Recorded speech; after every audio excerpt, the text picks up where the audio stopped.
कथा श्री कृष्ण आश्चर्यचकित हुए अर्जुन की बात सुनकर। राधे राधे। जैसा मैं तो नीतू पांडे यूट्यूब चैनल पर आप सबका स्वागत करती हूँ। इस प्रसंग का वर्णन श्रीमद् भगवद गीता मिलता है। भगवान श्री कृष्ण तब बड़े आश्चर्यचकित हो गए जब अर्जुन ने कुल वंश के नाश का बहाना बनाया और ये कहने लगे कि हे प्रभु, जब कुल में पाप बढ़ जाता है और पाप बढ़ने पर मनुष्य अधर्म का कार्य करने लगता है, इसी तरह से कुल का नाश हो जाता है। मैं किस तरह से अपनों के मृत्यु का भागीदार बनूंगा। और भगवान श्री कृष्ण के चरणों में शस्त्र को नीचे रख देते हैं। भगवान श्री कृष्ण आश्चर्य से कहते हैं क्या, और इस तरह से कहने पर फिर अर्जुन को अलग से समझाने लगते हैं। और भगवान कहते हैं कि हे अर्जुन सुनो, कोई भी व्यक्ति जब तुम्हें अपना शत्रु मान लेता है तो तुम्हें उसे अपना मित्र मानने की गलती नहीं करनी चाहिए। तुम किस तरह से कह सकते हो कि वो तुम्हारे अपने हैं? अगर अपने हैं तो तुम्हारे सामने शस्त्र लेकर क्यों खड़े हैं और तुम निहत्थे? अगर जरूरत पड़ेगी तो वो तुम्हें निहत्था भी मार सकते हैं। शत्रु पर कभी भी इस तरह से विश्वास नहीं करना चाहिए, क्योंकि शत्रु तो शत्रु होता है। अगर शत्रु चरण में आकर तुमसे सहायता मांगे तो उतनी ही सहायता करो जितनी की उसकी आवश्यकता है। आवश्यकता से अधिक सहायता करने पर वह मित्र के जैसा व्यवहार करने लगेगा। लेकिन इसका कोई मत नहीं है, ये मत नहीं है कि वह पीठ पीछे आघात नहीं करेगा, क्योंकि जो एक बार शत्रुता निभाने को तत्पर हो जाता है तो वह कभी भी मित्र नहीं बन सकता है, उस पर कभी विश्वास नहीं किया जा सकता है। इसलिए हे अर्जुन, अपने शस्त्र तो उठाओ। लेकिन अर्जुन कहाँ सुनने को तैयार है। यहाँ कहा गया है ईश्वरा परम कृष्ण, ईश्वर परम कृष्ण ही है। सच्चिदानंद विग्रह अनादि रादि गोविंद सर्व कारण कारणम। ऐसे अनेक पुरुष हैं जो भगवान के गुणों से युक्त हैं, किंतु कृष्ण परम हैं, क्योंकि उनसे बढ़कर कोई नहीं है। वे परम पुरुष हैं और उनका शरीर सच्चिदानंदमय है। वे आदि भगवान गोविंद हैं और समस्त कारणों के कारण हैं। ब्रह्म संहिता भगवान में भी भगवान के नाना अवतारों की सूची है, किंतु कृष्ण को आदि भगवान बताया गया है, जिनसे अनेक अवतार तथा ईश्वर विस्तार करते हैं। एते चांस कला पुंसः कृष्णस्तु भगवान स्वयं इंद्रारी व्याकुलम लोकम मृडयंती युगे युगे। यहाँ पर वर्णित सारे अवतारों की सूचियां या तो भगवान की अंश कलाओं अथवा पूर्ण कलाओं की, किंतु कृष्ण तो स्वयं भगवान है। इसलिए कृष्ण आदि भगवान परम सत्य परमात्मा तथा निर्विशेष ब्रह्म दोनों के उद्गम कहे गए हैं। भगवान की उपस्थिति में अर्जुन द्वारा स्वजनों के लिए शोक करना सर्वथा अशोभनीय है। अतः कृष्ण ने कुतः शब्द से अपना आश्चर्य व्यक्त किया है। कुतः का अर्थ होता है क्या। आर्य जैसी सभ्य जाति के किसी व्यक्ति से ऐसी मलिनता की उम्मीद नहीं की जा सकती है।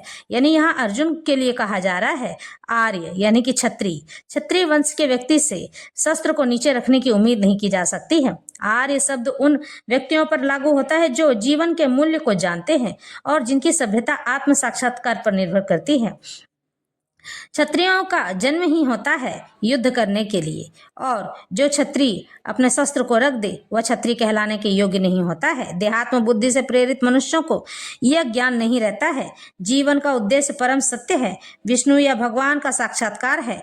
वे तो भौतिक जगत के ब्रह्म स्वरूप से मोहित हो जाते हैं, इसलिए वे यह नहीं समझ पाते कि मुक्ति क्या है। जिन पुरुषों को भौतिक बंधन से मुक्ति का कोई ज्ञान नहीं होता है वे अनार्य कहलाते हैं। यद्यपि अर्जुन क्षत्रिय था, किंतु युद्ध से विचलित होकर वह अपने कर्तव्य से च्युत हो रहा था, यानी कि अपने कर्तव्य से विमुख हो रहा था।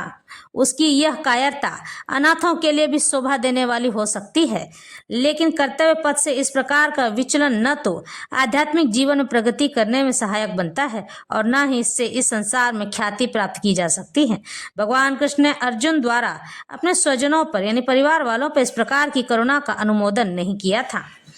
क्लैब्धम मास्म गमः पार्थ नैतत्व व्यूप पपधे क्षुद्रम हृदय दौर्बल्यम त्यक्तोष्ठित परंतप। हे पिता पुत्र, इस हीन नपुंसकता को प्राप्त मत हो, यह तुम्हें शोभा नहीं देती है।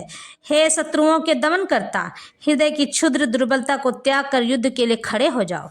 इस तरह से भगवान श्री कृष्ण अर्जुन को अब समझा रहे हैं। अर्जुन को पृथा पुत्र के रूप में संबोधित किया गया है। पृथा कृष्ण के पिता वसुदेव की बहन थी, अतः कृष्ण के साथ अर्जुन का रक्त संबंध था। यदि क्षत्रिय पुत्र लड़ने से मना करता है तो वह नाम का क्षत्रिय है, और यदि ब्राह्मण पुत्र अपवित्र कार्य करता है तो वह नाम का ब्राह्मण है। ऐसे क्षत्रिय तथा ब्राह्मण अपने पिता के अयोग्य पुत्र होता है। कृष्ण इसलिए यह नहीं चाहते थे कि अर्जुन अयोग्य क्षत्रिय पुत्र कहलाए। अर्जुन कृष्ण का घनिष्ठतम मित्र था और कृष्ण प्रत्यक्ष रूप से उसके रथ का संचालन कर रहे थे, किंतु इन सब गुणों के होते हुए भी यदि अर्जुन युद्ध भूमि को छोड़ता है तो वह अत्यंत निंदनीय कार्य करेगा। अतः कृष्ण ने कहा कि ऐसी प्रवृत्ति अर्जुन के व्यक्ति को शोभा नहीं देती है। अर्जुन यह तर्क कर सकता था कि वह परम पूज्य भीष्म तथा स्वजनों के प्रति उदार दृष्टिकोण के कारण युद्ध भूमि छोड़ रहा है, किंतु कृष्ण ऐसी उदारता को केवल हृदय दौर्बल्यता मानते हैं, यानी कि इस प्रकार की कोई उदारता होती ही नहीं है। ऐसी उदारता करने वाला मनुष्य वो तो अपने आप ही गर्त में खुद भी डूबता है और सामने वाले को भी डुबो देता है, क्योंकि आपने जिस पर कृपा की है वो उस कृपा के लायक था ही नहीं। ऐसी झूठी उदारता का अनुमोदन एक भी शास्त्र नहीं करता है। इसलिए अर्जुन ऐसे जैसे व्यक्ति को कृष्ण के प्रत्यक्ष सामने निर्देशन में ऐसी उदारता तथा कथित अहिंसा का परित्याग कर देना चाहिए। कोई ऐसा व्यक्ति जो आपके सामने बार बार गलतियों पे गलती करता चला जाता है और आपको पता है कि वह आपके लिए मन में कपट भाव विचार रखता है और उसके बाद भी आप उसके लिए उदारता का भाव रखते हैं, भगवान यही समझाना चाह रहे हैं कि हे अर्जुन, अपने शस्त्र तो उठाओ। ये लोग तुम्हारे लिए कभी भला नहीं सोच सकते हैं। जब ये तुम्हारा भला नहीं सोचते हैं तो तुम इनके लिए कौन सी उदारता अपने मन में रखे बैठे हो। इस उदारता को समाप्त करो। यह उदारता किसी का भला नहीं कर सकती है। इस तरह से भगवान बहुत ही कठोर वचन में अर्जुन को समझाते हैं, लेकिन अर्जुन है कि अपने ही अंतर्द्वंद में इस तरह से फंसा हुआ है कि वह निकलने को तत्पर ही नहीं है और वह युद्ध भूमि से बाहर निकलना चाहता है शस्त्र को त्याग करके। कथम भीष्म महम संख्ये द्रोणम च मधुसूदन ईसु भी प्रतियोत्सामी पुजार हार वहरी सूदन। अर्जुन का हे शत्रुहंता, हे मधुसूदन, मैं युद्ध भूमि में किस तरह भीष्म तथा द्रोण जैसे पूजनीय व्यक्तियों पर उलटकर बाण चलाऊंगा। इस तरह से भीष्म पितामह तथा द्रोणाचार्य जैसे सम्मानीय व्यक्ति सदैव पूजनीय हैं। यदि वे आक्रमण भी करें तो उन पर उलटकर आक्रमण नहीं करना चाहिए। यह सामान्य शिष्टाचार है कि गुरुजनों से वाग्युद्ध भी न किया जाए, यानी कि बातों की युद्ध भी न किया जाए, उनसे पलट के बात न बोला जाए। यहाँ तक कि यदि कभी वे रुक्ष यानी कि गलत व्यवहार करें तो भी उनके साथ रुक्ष व्यवहार गलत व्यवहार न किया जाए। तो फिर भला अर्जुन उन पर बाण कैसे छोड़ सकता था? क्या कृष्ण कभी अपने पितामह नाना उग्रसेन या अपने आचार्य सांदीपनी मुनि पर हाथ चला सकते थे? अर्जुन ने कृष्ण के समक्ष ये ही कुछ तर्क प्रस्तुत किए। गुरु नन हत्वा ही महानुभावान श्रेयो भोक्तुम भैक्ष्यमापीह लोके हत्वार्थ कामास्तुम गुरु निहैव भुंजीय भोगान रुधिर प्रदिग्धान।